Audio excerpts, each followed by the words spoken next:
Good morning my dear students, how are you. हम लोग जो चैप्टर है हमारा हिस्ट्री का फर्स्ट चैप्टर उसे कंटिन्यू करेंगे। फर्स्ट चैप्टर जो नेम है वो है glorious India from beginning to 1206 CE। हम इसमें हमारे ग्लोरियस इंडिया को डिस्कस कर रहे हैं और हमने जो डायनेस्टी स्टार्ट कर दी थी, चोला डायनेस्टी के मेजर रूलर्स कंप्लीट हो चुके थे। Now the topic which will be going on is administration, Chola administration. अब हम लोग बात करेंगे दो टॉपिक आज हम लोग पढ़ेंगे, Chola administration, Chola art and culture और चोला सोसाइटी। चोला जो मेजर रूलर्स हैं उसमें हम लोगों ने सबसे पहले कारिकला पढ़ा, आदित्य पढ़ा, कर्नाटका, राजराजा फर्स्ट जिसने राजराजेश्वर और बृहदेश्वरा टेम्पल बनवाया था तंजौर में, जो कि एक शिवा टेम्पल था। फिर राजेंद्र फर्स्ट के बाद में राजेंद्र फर्स्ट ने गंगाईकोंडा टाइटल गेन किया था। 6 नंबर पे हमने पढ़ा था राजाधिराजा फर्स्ट, जो कि पल्लव ने चालुक्यास ने उसको क्या कर दिया था, मार दिया था, चालुक्य किंग सोमेश्वर ने। और उसके बाद में हमने पढ़ा था जो लास्ट रूलर था वो था राजेंद्र कुलोत्तुंगा। तो चालुक्य किंग सोमेश्वर ने राजाधिराजा को मारा था और उसका रिवेंज उसके फादर राजेंद्र ने लिया था। उसके बाद राजेंद्र कुलोत्तुंगा हमने पढ़ा last ruler, who was founder of new dynasty Chalukya Chola dynasty, क्योंकि उसकी जो मदर थी वो चोला प्रिंसेस थी और उसके जो फादर थे वो चालुक्य रूलर थे। इस तरीके से उसने चोला चालुक्य डायनेस्टी को फाउंड किया था। Now the new topic is first of all जो चैप्टर जो नेम है हमारा वो है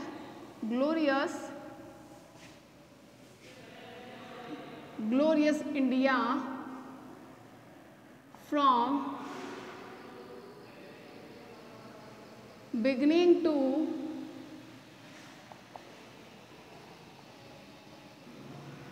1206 CE। एक चीज़ और आपको समझ में आ तो रही है, हिस्ट्री नोट्स आपको अवेलेबल है, मिल चुका है नोट्स का PDF भी, और नोट्स आपको नोट डाउन भी करने हैं आपकी कॉपी में। सेकंड थिंग, जब भी आप वीडियो देखते हैं तो प्लीज़ उस टॉपिक को रीड ज़रूर करें, क्योंकि बिना रीड के आपको समझ ही नहीं पाएगा कि मैम कौन से वर्ड्स बोल रही है, क्या ये वर्ड्स हमारे बुक में लिखे हुए हैं या नहीं लिखे हुए हैं। तो अभी जो आज का हमारा टॉपिक है वो चोला एडमिनिस्ट्रेशन, चोला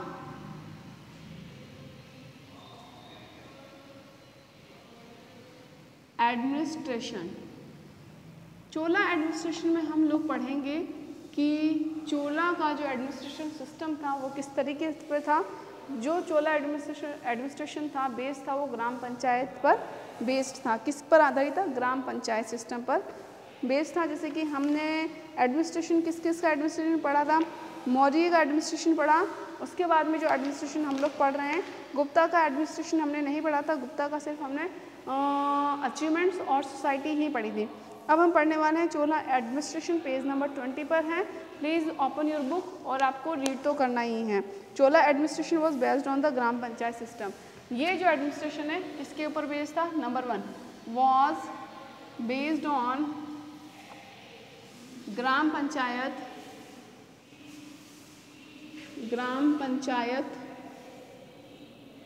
सिस्टम। सेकंड थिंग, जो पूरा चोला किंगडम था वो 6 प्रोविंसेस में डिवाइडेड था टू फैसिलिटेड एडमिनिस्ट्रेशन, यानी कि एडमिनिस्ट्रेशन को सुचारू रूप से चलाने के लिए कि भाई जो रूलिंग सिस्टम है वो बहुत अच्छे से चले, कंट्रोल रहे, डिसिप्लिन रहे किंगडम में, क्राइम्स लेस हो, लोगों को ज़्यादा से ज़्यादा बेनिफिट मिले, जो लोकल पीपल है वो हैप्पी रहें किससे? एडमिनिस्ट्रेशन से। तो इसलिए to facilitated administration Chola kingdom was divided into 6 provinces which were called, क्या कहा जाता था चोला किंगडम को? प्रोविंसेस को, प्रोविंसेस जिसको हम लोग, जैसे हमारा इंडिया है वो पूरा 28 स्टेट्स में डिवाइड है ना, इसी तरीके से जो पूरा चोला किंगडम है, यानी कि जो पूरा चोला राज्य था या चोला जो किंगडम था वो 6 प्रोविंसेस यानी कि 6 प्रांत में डिवाइडेड था। और इनको क्या कहा जाता था उस टाइम? राज्य तो कहते नहीं थे, उनको कहते थे मंडलम। क्या कहते थे बेटा? मंडलम। अब आपको बुक तो खोलनी है और रीड भी करते जाना कि मैम क्या समझा रहे हैं और उसको माइंड में भी रखना है। तो टू फैसिलिटेट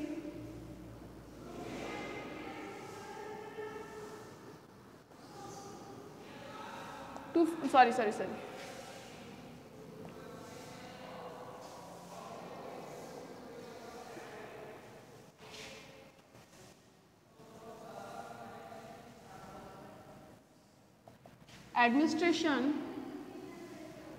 एडमिनिस्ट्रेशन को फैसिलिटेट करने के लिए, यानी कि और भी तरीके से सुचारू करने के लिए, और भी अच्छा करने के लिए होल चोला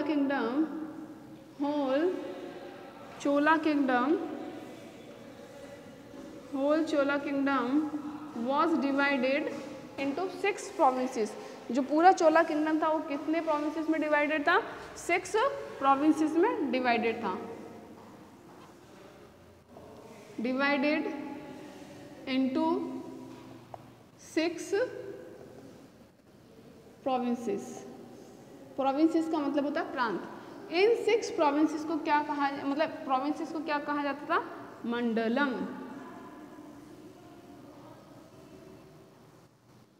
और मंडलम की जो सब यूनिट थी, यानी कि मंडलम की जो उससे छोटी यूनिट थी, जैसे कि हमारे यहाँ पर कंट्री डिवाइडेड है किसमें? स्टेट्स में, स्टेट डिवाइडेड है डिस्ट्रिक्ट्स में।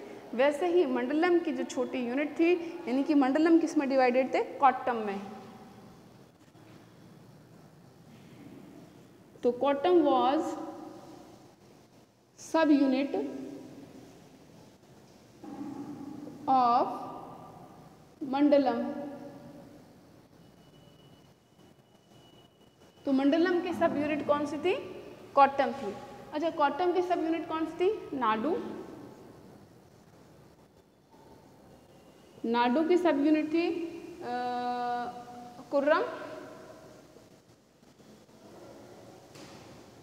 कुर्रम की सब यूनिट थी ग्राम। ओके, तो मैं यहाँ पर फिर से लिख रही हूँ किसको, कि प्रोविंसेस को क्या कहा जाता था? मंडलम। मंडलम की सब यूनिट क्या थी? कोट्टम। कोट्टम की सब यूनिट थी नाडू। नाडू की सब यूनिट थी कुर्रम, और कुर्रम की सब यूनिट थी ग्राम। तो इस तरीके से ये डिवीज़न था।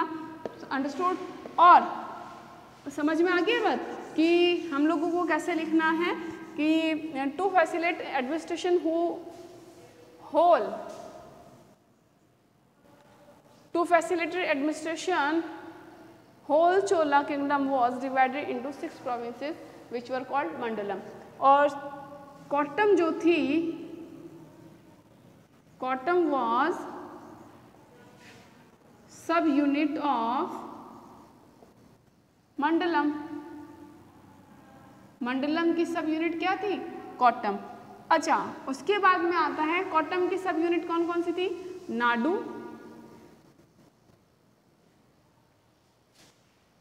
कुर्रम,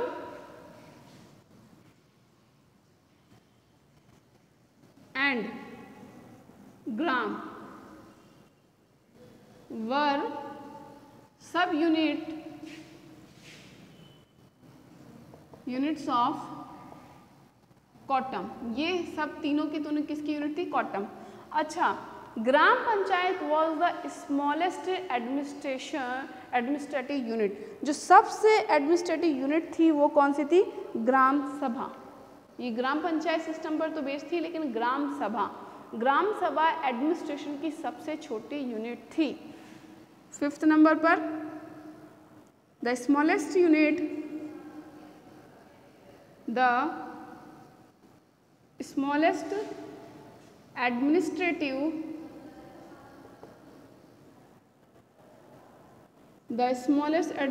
unit was ग्राम सभा। तो ग्राम सभा क्या थी बेटा? सबसे छोटी एडमिनिस्ट्रेटिव यूनिट थी। इन रॉक एडिक्ट्स, यानी कि रॉक एडिक्ट से हमें ये भी बात पता चलती है कि assembly of Nadu was called, जिसको क्या कहा जाता था? नतर। असेंबली ऑफ नाडू, नाडू की जो असेंबली होती थी उसको क्या कहा जाता था? नतर। 6 नंबर पर assembly of Nadu was called Nattar. और नाडू की असेंबली को नतर कहा जाता था। एंड यूनिट्स ऑफ टाउन, और जो टाउन की यूनिट्स थी, जो इकाइयाँ थी, उसको नगरतल कहा जाता था। अंडरस्टूड? तो इस तरीके से हमने एडमिनिस्ट्रेशन समझा। I am repeating again, Chola administration was based on, repeat करेंगे, ग्राम पंचायत सिस्टम। चोला एडमिनिस्ट्रेशन कौन से सिस्टम पर बेस्ड था? ग्राम पंचायत सिस्टम, ठीक है। और जितना भी चोला प्रोविंसेस थे वो कितने डिवाइडेड थे? 6। चोला किंगडम था वो 6 प्रोविंसेस में डिवाइडेड था, जिसको क्या कहा जाता था? मंडलम। मंडलम की जो सब यूनिट थी वो थी कोट्टम एंड नाडु, नाडु, कुर्रम एंड ग्राम। नाडु, कुर्रम, ग्राम जो सब यूनिट थी वो थी कोट्टम की। इसके बाद में जो मैंने आपको चीज़ बताई थी कि ग्राम sabha was the smallest administrative unit. In rock addicts में ये बात पता चली है कि जो असेंबली होती थी नाडु की, जो सभा होती थी नाडु की, उसको नतर कहा जाता था एंड यूनिट्स ऑफ टाउन उसको नगरतल कहा जाता था। बात समझ में आ गई? अब इसके बाद में हम बात करते हैं कि जो टैक्स है, यानी कि सोर्स ऑफ इनकम, राजा का जो सोर्स ऑफ इनकम है वो क्या था? लगान। ऑफ कोर्स राजा का जो सोर्स ऑफ इनकम है वो लगान होती थी, टैक्स होता था। और 1/6 part of land producer, land producer का मतलब एग्रीकल्चर, जितना भी एग्रीकल्चर होता था उसका 1/6 पार्ट वो लिया जाता था इन द फॉर्म ऑफ लगान बाय द किंग। तो कितना पार्ट लिया जाता था? About 1/6 part of land produce. Land produce का जितना भी लैंड, हाँ, लैंड प्रोड्यूस का जो 1/6 पार्ट है वो कौन लेता था? Produce was given to the king, was given to the king। क्यों दिया जाता था? in the form of लगान। लगान के फॉर्म में 1/6 लैंड प्रोड्यूस दिया जाता था। और चोला पीरियड में जो कॉइन्स सर्कुलेटेड होते थे वो चलते थे गोल्ड कॉइन्स। चोला पीरियड में कौन से कॉइन्स सर्कुलेट होते थे? वो होते थे gold coins. Coins which were circulated in Chola period were gold coins and these gold coins were called kasu. और इन गोल्ड कॉइन्स को क्या कहा जाता था? कासू कहा जाता था। Gold coins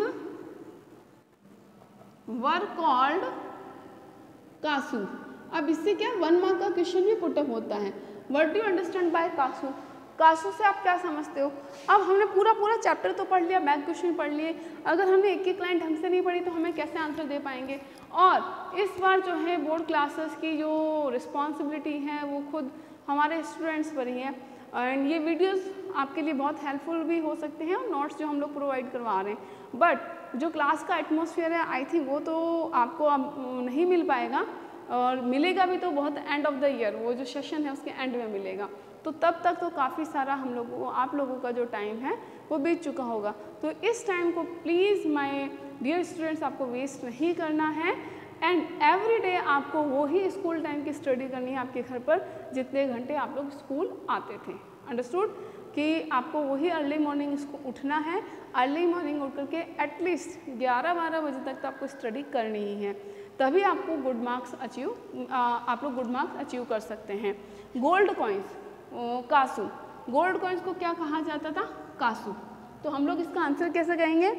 gold coins were circulated in Chola period, कि चोला पीरियड में गोल्ड कॉइन्स को सर्कुलेटेड होते थे, गोल्ड कॉइन्स ही चलते थे, which were called Kasu and its weight 16 ounce. और इसका जो वेट है वो 16 आउंस था, 16 आउंस।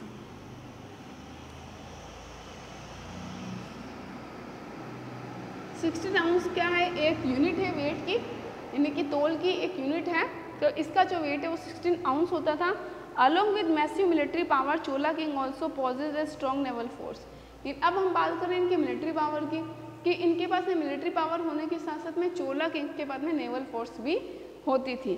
तो इस तरीके से हम लोगों ने चोला एडमिनिस्ट्रेशन के बारे में पढ़ लिया है। चोला एडमिनिस्ट्रेशन है वो ग्राम पंचायत सिस्टम पर बेस्ड था। चोला किंगडम जो है वो 6 प्रोविंसेस में डिवाइडेड था, जिसको मंडलम कहते हैं। मंडलम की सब यूनिट कौन सी थी? कोट्टम थी। कोट्टम की जो सब यूनिट्स थी वो नाडु, नाडु थी, कुर्रम थी और ग्राम थी। Gram sabha was the smallest administrative unit and in rock edict से ये हमें बात पता चलती थी। Assembly of Nadu was called Nattar and units of town यानी कि शहरों की जो यूनिट्स है उसको क्या कहते थे, नगरतर कहा जाता था। तो नतर किसे कहा जाता था, assembly of Nadu. Understood? And 1/6 part of land producer was given to king in the form of lagan. And in the Chola period, gold coins were circulated and these were called kasu. और जो सोने के सिक्के चोला period में चलते थे उसको कासू कहा जाता था। It's weighted 16 ounce.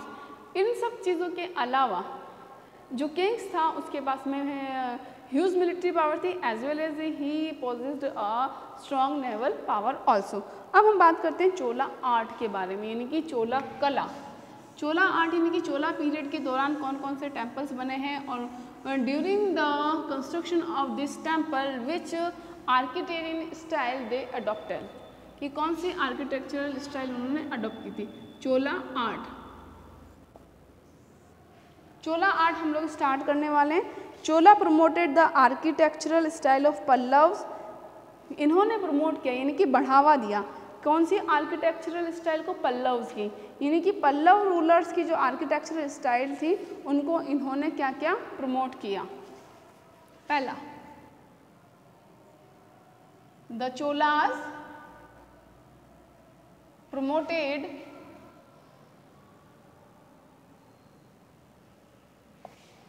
The architectural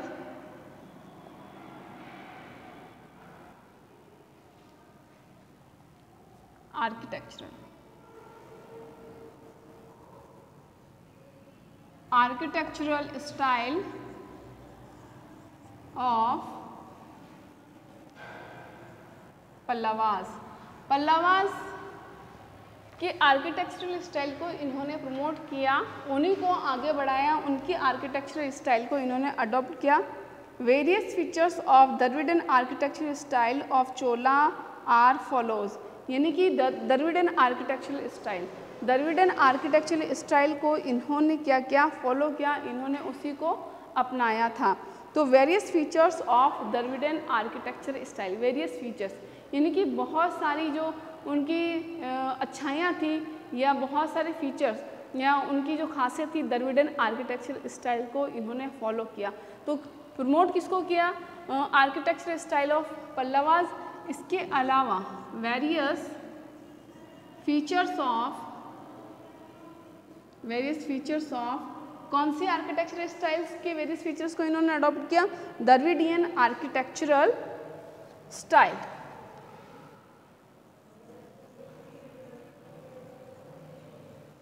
Dravidian architectural style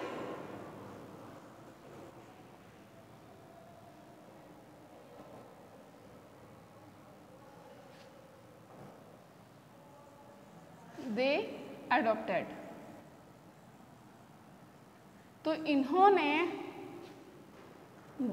Pallavas जो आर्किटेक्चरल स्टाइल थे उसको तो प्रमोट किया और बहुत सारे फीचर्स थे द्रविडियन आर्किटेक्चरल स्टाइल को, उसको इन्होंने अडॉप्ट किया।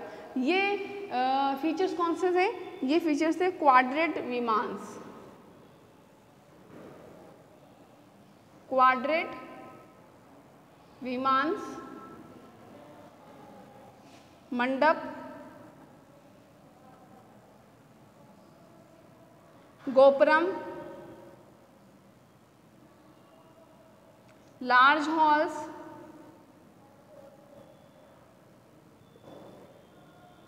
adorned with artistic pillars, traditional lines and brackets and joint pillars। तो इन्होंने पल्लव स्टाइल्स को तो प्रमोट किया और द्रविडियन आर्किटेक्चरल स्टाइल के फीचर्स को इन्होंने अडॉप्ट किया। तो द्रविडियन आर्किटेक्चरल स्टाइल्स में इन्होंने क्या क्या फीचर्स अपनी बिल्डिंग्स में अडॉप्ट किए थे, क्वाड्रेट विमांस को इन्होंने अडॉप्ट किया, मंडप को इन्होंने, और gopuram, large halls एडॉर्न with artistic pillar, यानी कि बड़े बड़े हॉल जिसमें पिलर्स लगे हों, आर्टिस्टिक पिलर्स लगे हों, बहुत ही कलाकार वाले पिलर्स लगे हों। अब एक चीज़ और है, चोला आर्ट में हम लोग ये भी बताएंगे कि राजराजा फर्स्ट जिन्होंने शिवा टेम्पल बनाया था, जिसका नाम राजराजेश्वर बृहदेश्वर था, वो भी द्रविडियन आर्किटेक्चर का स्टाइल है। इसके अलावा system of canals in south India is gift from Cholas, कि साउथ में जो कैनाल्स का जो सिस्टम है वो भी किसने स्टार्ट किया था? चोलास ने ही स्टार्ट किया था। Temples of the Chidambaram and Tanjore are the best among Chola temples. Chola temples में सबसे बेस्ट एग्जाम्पल है वो है चिदम्बरम एंड वो कौन सा है? तंजोर। तंजोर वाला कौन सा टेम्पल था बेटा? जो कि Shiva temple built by Rajaraja first. The copper statue of Nataraj, ये भी एक बड़ा इनके चोला आर्ट में एग्जाम्पल आता है, कॉपर स्टेचू ऑफ नटराज, जिसमें डांसिंग स्टेचू है कि नटराज की जो कॉपर स्टेचू है वो भी कब बनी थी? चोला पीरियड में बनी थी, जो कि सबसे बेस्ट मानी जाती है। Gopuram style of building temple वो डेवलप्ड इन दिस पीरियड, और बिल्डिंग को गोपुरम स्टाइल में बनाने का जो स्टाइल है वो भी इसी पीरियड में स्टार्ट हुआ था। तो जो चोला आर्ट में हम लोगों ने दो मेन चीज़ तो पढ़ी। पहली चीज़ तो हमने पढ़ी कि इन्होंने पल्लव के आर्किटेक्चर स्टाइल को प्रमोट किया और द्रविडियन आर्किटेक्चर स्टाइल के कुछ फीचर्स को इन्होंने अडॉप्ट किया। कौन कौन से फीचर्स को अडॉप्ट किया? क्वाड्रेट, विमान मंडप, गोपुरम एंड लार्ज हॉल। और इसके अलावा जो राजराजा फर्स्ट ने शिवा टेम्पल बनाया था वो द्रविडियन आर्किटेक्चर का बेस्ट एग्जाम्पल है। इसके अलावा बेस्ट टेम्पल कौन कौन से थे? वो थे Chidambaram and Tanjore temple. Tanjore temple कौन सा? शिवा टेम्पल। इसके अलावा जो स्टैचू का बेस्ट एग्जाम्पल है वो कॉपर स्टैचू ऑफ नटराज, वो भी चोला पीरियड का बेस्ट एग्जाम्पल है of art. Now society, we will start Chola society. Chola society बहुत ही छोटा है and new dynasty we will start tomorrow. और जो कल डायनेस्टी है वो हम बड़ी कल आई थिंक जो छोटी छोटी डायनेस्टी है वो अब हम डेली दो करके कंप्लीट कर लेंगे। And please my dear student pay attention in history पर भी आपको अटेंशन देना है। और कोई अगर प्रॉब्लम हो, वीडियो नहीं समझ में आ रहा है या नोट समझ में नहीं आ रहे हैं, then you can contact me, number I have given you already. And please आपको जब भी वीडियो देखें आप अपनी बुक ओपन ज़रूर करके बैठेंगे। Thank you, bye bye.